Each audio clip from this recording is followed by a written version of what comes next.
Now can we go straight to the point? And I pray the Lord will bless us in the mighty name of Jesus. Still on the economy of wisdom. And for those that have been following us, you will recall where we stopped. And without wasting much of our time, I will quickly go to today's message. And I want you to have this at the back of your mind as we move on. That there are two specific voices that are speaking in the scripture. And there are two specific voices that are speaking in the body of Christ. And the first voice is the voice of law. And the second voice is the voice of grace. I repeat.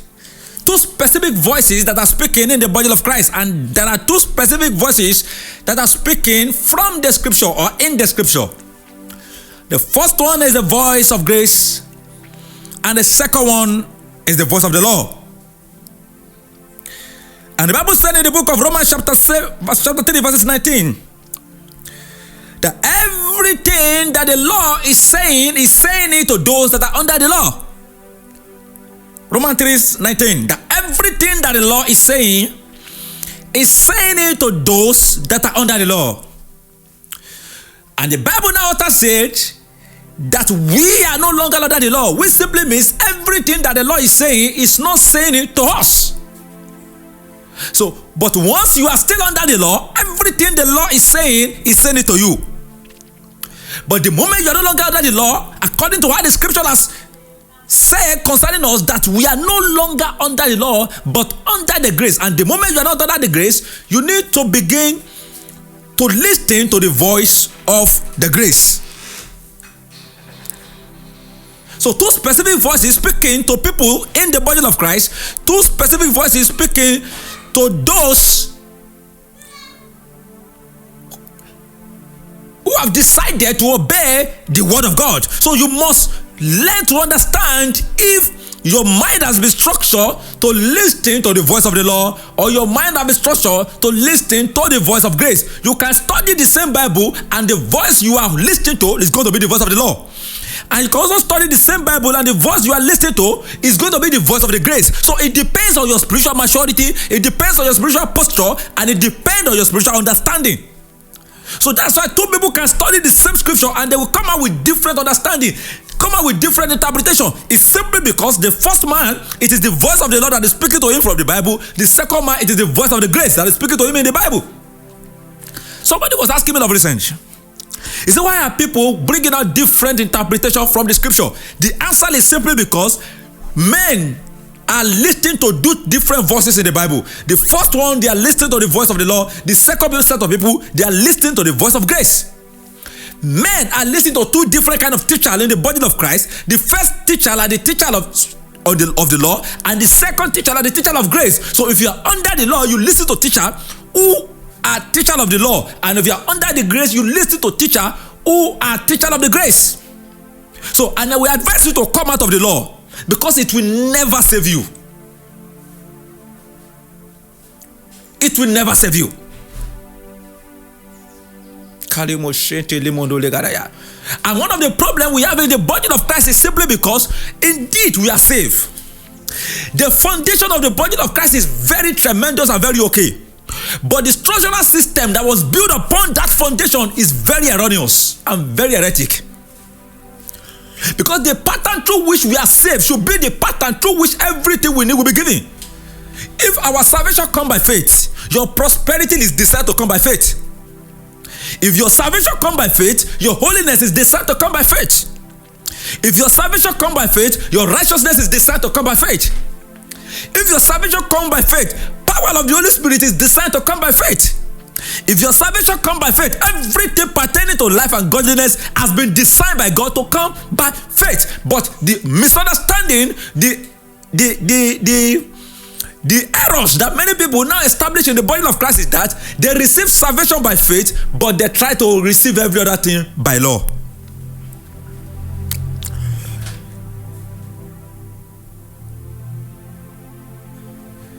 They receive salvation by faith, and they don't want to receive prosperity. They put themselves under the law of tithing. If your salvation comes by faith, your prosperity has been designed to come by faith. If you are saved because Christ died on the cross, you are also rich because Christ became poor. I repeat again. If you are saved simply because Christ died on the cross, I use this opportunity to tell you also that you are only ordained by eternity to be rich simply because Christ became poor. He said in the book of 2 Corinthians, he said he has become poor so that we can be rich, not that we pay tithe so that we can be rich. There are two different things. So one is a voice speaking to those who are under the law. The second one is a voice speaking to those who are under the grace. And the same two, they are in the Bible. So it depends on the conferences where you will put your soul. Either to listen to the voice speaking to you as a voice of grace, or the one speaking to you as a voice of the law. Truly, you can be, if you are under the law, you must obey Malachi 3 verses 3. Is it 3:13, Abi? Yeah. Because you are under the law, so you must obey what Malachi is saying. But if you are under the grace, I use this opportunity to tell you that Malachi 3:13 is no longer for you. You are not under any close heaven. Because if you are under the grace, you are not under close heaven. Heaven has already opened. Christ himself says, I have set before you an open door. I have set before you an open door. It is when you are not a son that you wait for window to open. If you are a son, you pass through the door. A father doesn't give blessing to his son through the window. I could remember when we were young. My dad was one of those that have TV in our street, in our environment then. So the children of the environment, whenever they want to watch, maybe Yemi My Lover, those are the films that are in when we were young, Ishawuru.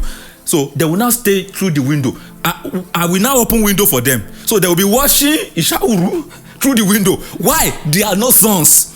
But sons doesn't wait for open window. They enter through the door and open the window by themselves. Sons in the kingdom doesn't wait for open heaven. They enter through the door and open the heaven by themselves. Because he said, let the sons come boldly into the what? Into the throne where they will obtain mercy and find grace in time of need. So I ask you, which voice are you listening to in the body of Christ? The voice of the teacher of the law or the voice of the teacher of grace? Because according to Romans chapter 3 verses 19, it said the law is speaking to those who are under the law. So once you are under the law, you must obey everything written concerning the law. And one of the scripture written concerning those under the law is that you must pay your tithe. If you don't pay your tithe, you will be poor because you are under the law. But if you are under grace, I use this opportunity to tell you that that statement is no longer for you. The statement that is for you if you are under the grace is that Christ became poor so that you can be rich. Simple. Let us come out from all this erroneous teaching that doesn't have the ability to pass through the test of logic. It doesn't have the ability to pass through the test of divine wisdom, and at the same time doesn't have the ability to pass through the test of faith. Because there are three things I said in my last teaching, that if anything you are saying, anything you are doing cannot pass through the test of logic, it can't pass through the test of divine wisdom, it can't pass through the test of faith, it is heretic in the body of Christ. Because if you come to me and I said, if I didn't pay my tithe, I will be poor, I will point to 10 richest men in the world who are not paying tithe, who are rich. If not because we ridicule the integrity of the word of God in the body of Christ in the sight of unbelievers. Because these are the kind of statements that make them to mock us. Because if you come to an unbeliever and tell him that if he didn't pay tithe, he will be poor, he will say to himself, I have not paid tithe and I am tremendously rich. So what simply means you are ridiculing the integrity of the word of God. But there are certain blessings you can never receive until you believe in Christ. That kind of blessing is called spiritual blessing. Get this and get this and get this again. We have two blessings: spiritual blessing and material blessing. Spiritual blessing is ordained to be received by faith. Material blessing is ordained to be received by wisdom. So two major things that determine your prosperity in the kingdom: faith and wisdom. Everything that pertains to godliness, you receive it by faith. And everything that pertains to this life, you need to receive wisdom for you to walk in that dimension. And one thing about the wisdom of God is that it is available for both believer and unbeliever. It is only faith that is only available for believer. But when it comes to the wisdom of God, it is available for both the believer and unbeliever. It is the wisdom of God that many people who are not even born again are tapping into, and they are using it to create dangerous technology that is needed for us in this dispensation.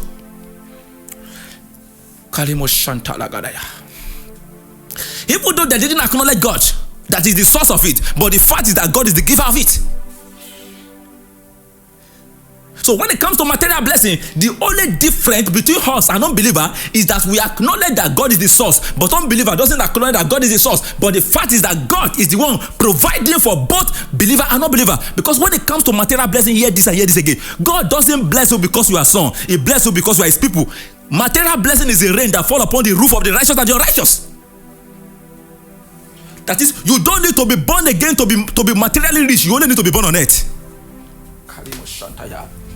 You're not getting my point. You don't need to be born again to be materially rich. You only need to be born on earth. But you can never be spiritually rich until you are born again. So the only difference between us and unbeliever is not because we are materially rich more than them, but simply because we are spiritually rich more than them. Our glory, our prosperity is a matter pertaining to things of eternity, which is spiritual blessing. But when it comes to material blessing, I use this opportunity to tell you that is a rain that fall upon the roof of the righteous and the unrighteous. And the mystery behind material blessing is wisdom, not tithing.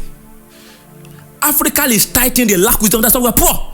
The West people, they are not tithing, they have wisdom, that's why they are rich.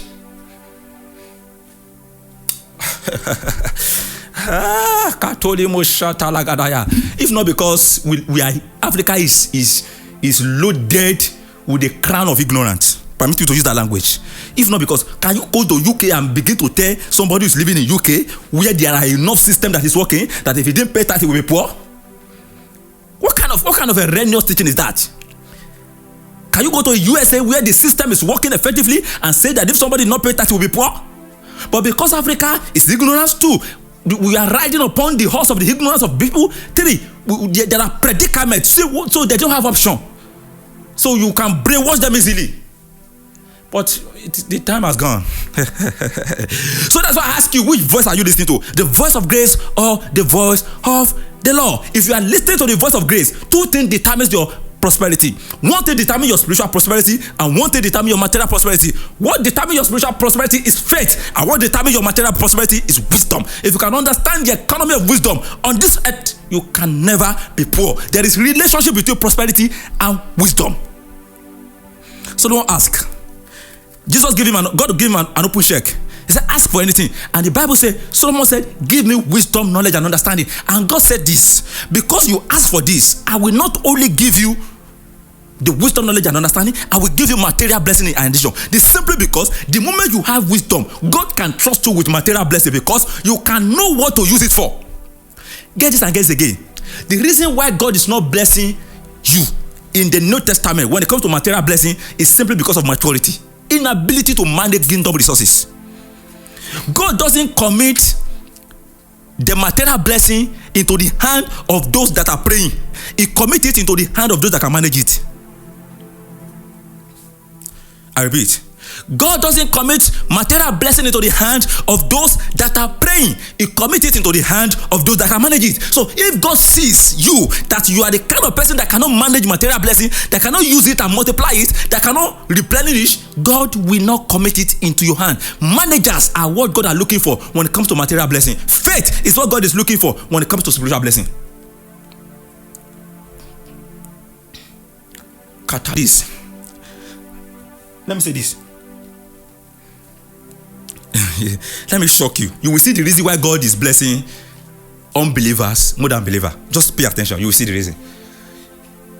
You know, the problem of believer is that we understand God, but we don't understand the things of God. Unbeliever understand the things of God, but they don't understand God. The Bible makes us to understand.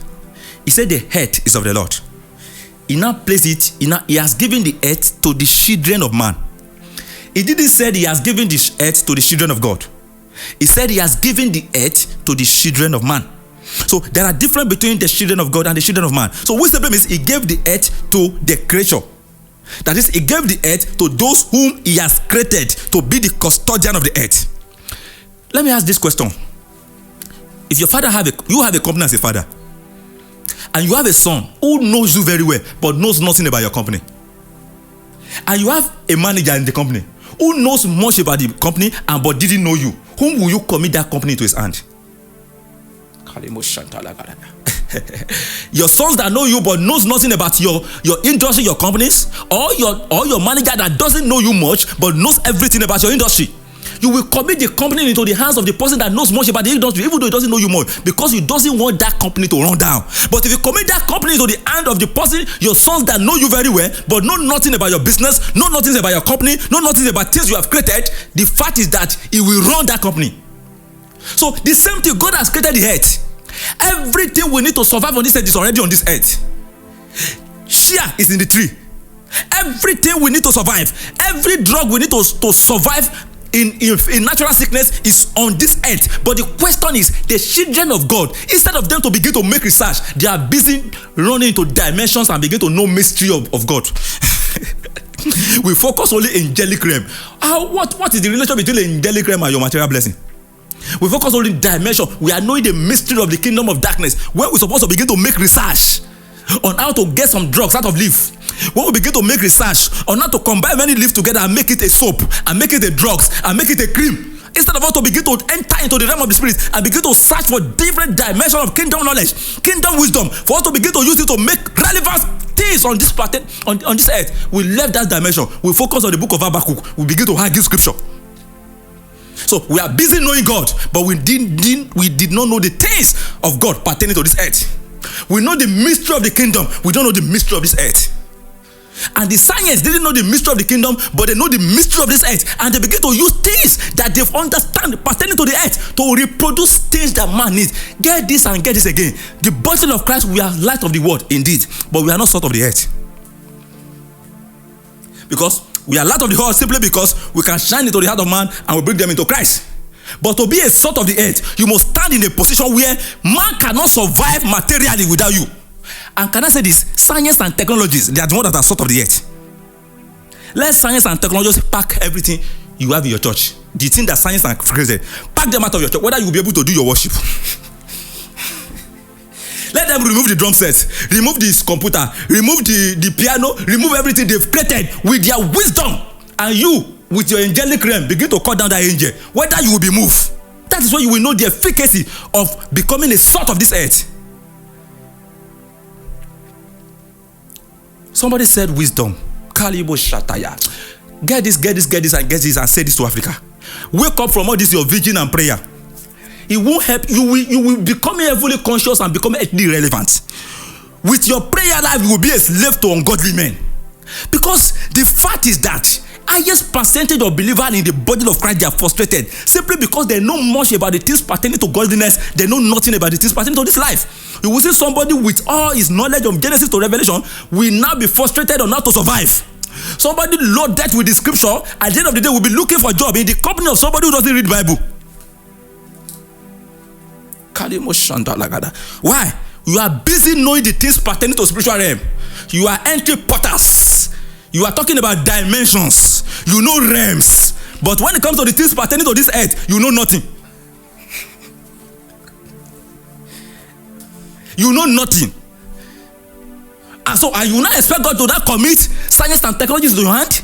You expect God to commit the sea into your hand? You expect God to commit the natural resources into your hand? When even though you have the natural resources, you don't have the technology to finish it out. Can I say this now? Hear this. Africa have the highest natural resources in the whole world. Yet, we are poor. Why? We don't have resources to dig it out. Science, research proved to us that the world has only dig out 30% of the oil in the ground. The remaining 70% of the crude oil on the ground, there are technology that we needed to dig it out. We have not yet gotten that technology. So to dig out oil from the soil, truly there are oil on the soil, but can you use cutlass to dig it out? It takes technology to bring out the natural resources on the soil. So when God discovered that you are poor mentally, when God discovered that you know nothing about this pertaining to the earth, He will not commit it into your hand. He will prefer to commit the crude oil into the hand of somebody who is not born again, who can manage it and use it to feed you down, giving it to you, because you will spoil and ruin the integrity of God concerning material thing. I ask you again for the second time. You have a company. You have your son that know you. And you have a manager who is your servant, who doesn't know you but know much about your company. And you want to travel out to just maybe give the company to somebody who can manage it for a year. Who will you commit it into his hand? Your son or your servant? Your servant that know much about your company that doesn't know you will be the best person. You will commit the material thing, the company to his hand. But your son is still enjoying the relationship. So we are enjoying the relationship of God. We are feeling the presence, but we don't have the present. We are feeling, we have access to him, but we don't have assets on this earth. We have generation of believers who have access to God. They don't have asset on this earth. Why? God cannot commit material blessing to your hand. You don't have wisdom to manage it. All you know is to pay tithe, to sow seed, and be expecting breakthrough. Ignorance of the highest order. I said it. Ignorance. One of the greatest ignorance that was established in the body of Christ is this doctrine of tithing and sowing seed. Very erroneous and dangerous to the economical life of a believer. It will only make the general overseer to be richest and with thousands of powerless and poor followers. Because your pastor will not ask you not to pay tithe. It's to his own advantage. It's to the advantage of his own company called ministry. Because you also have your company. That your company is also your ministry. So the church is its own vision. The church of your pastor is his own vision. It is the vision that God has given to him. Your company is also the vision that God has given to you. So your company is your ministry. Am I talking to somebody?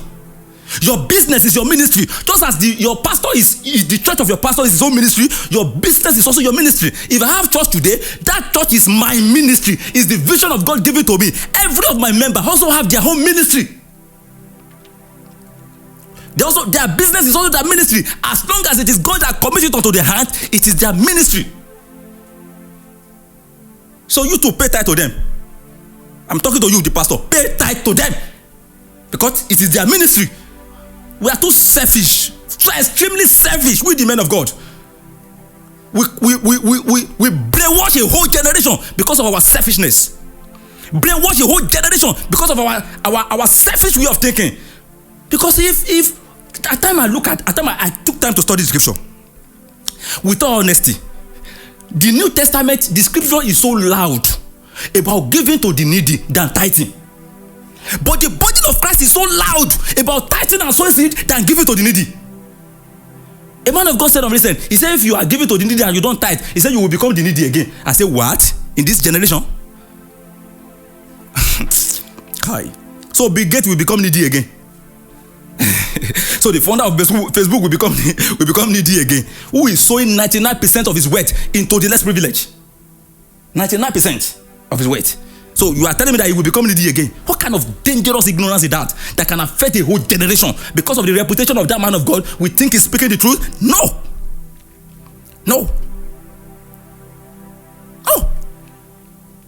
Go take time to study the New Testament. I didn't say you shouldn't pay tithe. Don't get me wrong. Tithing has advantage to the body of Christ, not to your life. It has an advantage because the tithing is what the full-time pastor relied upon to survive, which is very good. Because that is the order, is a Levitical orders. And pastors, they are priests. So many of them rely on it to survive.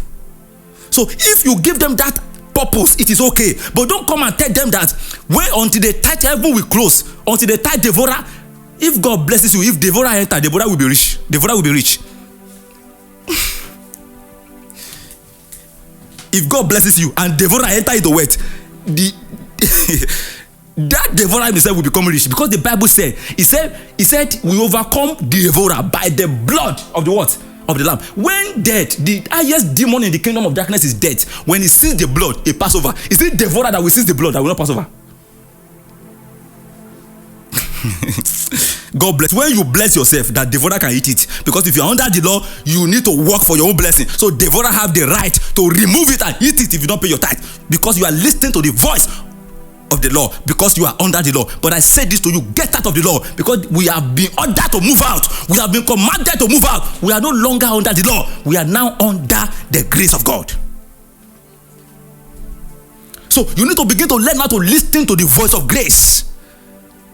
And I said it again. Any teaching that comes to you and say you need to do something to be blessed from God, it is the voice of the law. But any teaching that comes to you and tell you that Christ has done everything for you to be blessed, it is the voice of grace. I repeat, any teaching that comes to you and tell you need to do something to be blessed by God is a voice of the law. But any teaching that comes to you that tell you Christ has done everything, it is a voice of grace. When it comes to spiritual blessing, Christ has done everything. When it comes to material blessing, pray for wisdom. God said in the book of James chapter 1 verse 4, he said, if you ask, he said, if anybody lack wisdom, let him pray. He said that God that give it without finding fault will release it to you. One of the greatest blessings that God gives in the New Testament without finding fault is wisdom. And the purpose of it is that so that you can have enough wisdom to manage the things, to discover the things pertaining to this earth. There are many blessings around of you, but it takes wisdom to know it. Get this and get it again. The poverty of Africa is an advantage for you to be rich.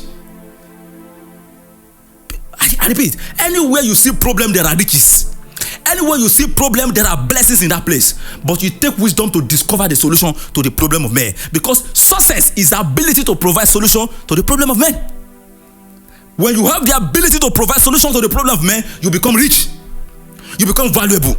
You become needed. But when you don't have that ability, that's when you'll be looking for tithe to sow, looking for breakthrough unnecessary, looking for seed to sow, because you want to enter into a breakthrough, month of supernatural breakthrough. Another next month you become month of unusual favor. Upper month you become month of God will help the body of Christ. With all thy getting, get wisdom. With all thy getting, get understanding. Look around, look at the problem of men around. Then pray for wisdom.